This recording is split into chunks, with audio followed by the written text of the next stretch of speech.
Sahabat Rema yang terkasih, kita jumpa lagi hari ini Rabu 25 Mei 2022. Renungan kita ambil dari Injil Yohanes bab 16 ayat 12 sampai dengan ayat 15, yaitu Roh Kebenaran.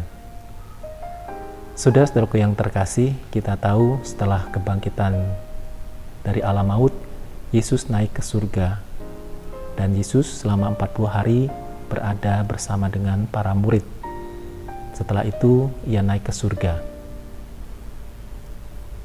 Saudara-saudaraku yang terkasih, ketika Yesus wafat, para murid itu mengalami kegalauan di dalam hidup mereka. Mungkin seperti kita, kalau kita kehilangan orang yang kita cintai, orang yang kita percaya, orang yang kita andalkan, ketika orang itu meninggalkan kita, entah itu pergi ataupun wafat, maka kita akan mengalami kehilangan.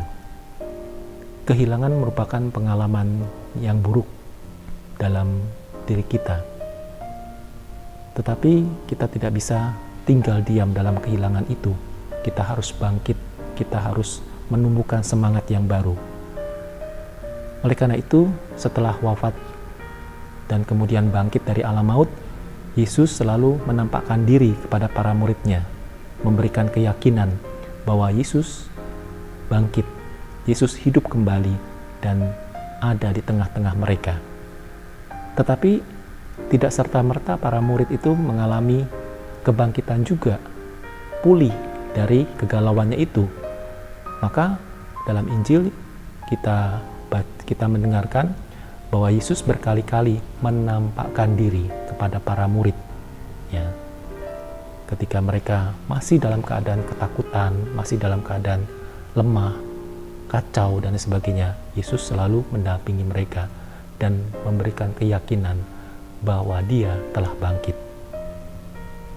Oleh karena itu, ketika menampakkan diri, Yesus selalu menyapa para murid dengan kata, "Damai sejahtera bagi kamu." Supaya apa? Supaya para murid itu diteguhkan, dikuatkan bahwa Yesus benar-benar bangkit. Bahkan Yesus mengulang kembali, mereview ya, perjalanan hidup bersama mereka ketika Yesus masih bersama-sama dengan mereka. Misalnya makan bersama, ya. Yesus juga melakukan mengingatkan para murid akan peristiwa-peristiwa kebersamaan ketika masih hidup bersama dengan para murid. Saudara-saudaraku yang terkasih, maka setelah dipulihkan ya dari kegalauan, dari lemah iman dan juga dari ketakutan mereka, para murid kemudian akhirnya siap untuk diutus. Ya, seperti misalnya salah satunya yang terakhir adalah Thomas. Kalau aku belum memasukkan jariku ke dalam lambungnya dan mencucukkan, aku sekali-kali tidak akan percaya. Dan sejak saat itu Thomas diberi kekuatan oleh Tuhan, bahkan akhirnya dia menjadi martir di India. Itulah salah satu bukti bahwa Yesus mendampingi mereka dan akhirnya para murid pulih kembali dan siap diutus. Demikian juga tentu dengan kita, ya, setelah kita mengalami kebangkitan dalam hidup kita, maka kita juga harus siap diutus. Kita harus merubah seluruh kehidupan kita menjadi baru.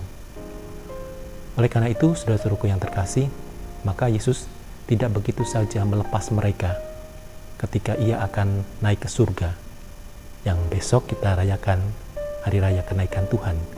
Namun Yesus memberikan atau menjanjikan akan mengutus Roh Kebenaran yang akan menuntun para murid dan tentunya kita semua pada seluruh kebenaran. Apa itu roh kebenaran?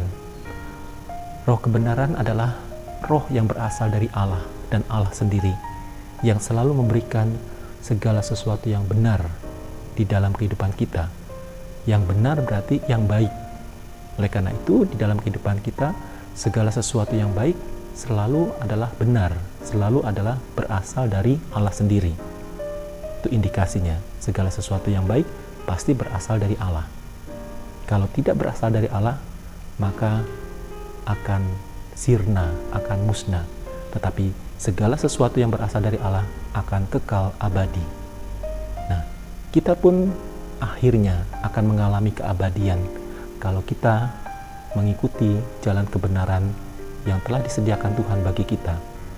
Bahkan roh kebenaran itu juga dianugerahkan kepada kita dalam persiaran hidup kita di dunia ini. Walaupun seringkali kita mengalami jatuh bangun ya di dalam menjalankan mengarungi kehidupan kita, tetapi roh kebenaran selalu mendampingi kita, dan itu harus kita yakini. Kalau roh kebenaran mendampingi kita, maka kita tidak akan sesat, asal kita mau mendengarkan roh kebenaran yang sedang berkarya di dalam hidup kita. Roh membisikkan kita dalam peristiwa-peristiwa hidup yang kita alami. Oleh karena itu, kita harus memaknai peristiwa-peristiwa hidup kita. Tidak kita biarkan begitu saja, tetapi kalau ada peristiwa-peristiwa hidup yang kita alami, maka kita maknai apa sebetulnya yang dikehendaki oleh Allah dalam peristiwa itu, sehingga kita diajak untuk bergerak, kita diajak untuk berbuat sesuatu, untuk semakin memperbaiki diri, semakin hadir di hadapan Tuhan, dan semakin mengikuti jalan-jalan Tuhan yang telah disediakan bagi kita.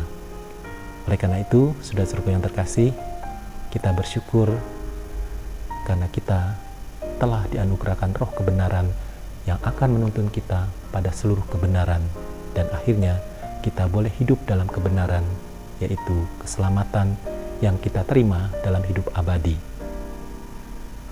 Semoga seluruh perjalanan hidup kita senantiasa diberkati oleh Allah yang Maha Kuasa.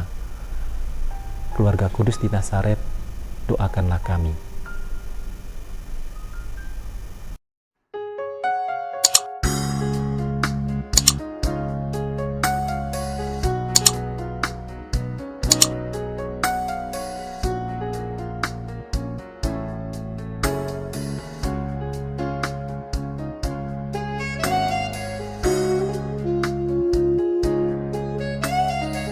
Sahabat Rema, sampai jumpa dalam program berikutnya.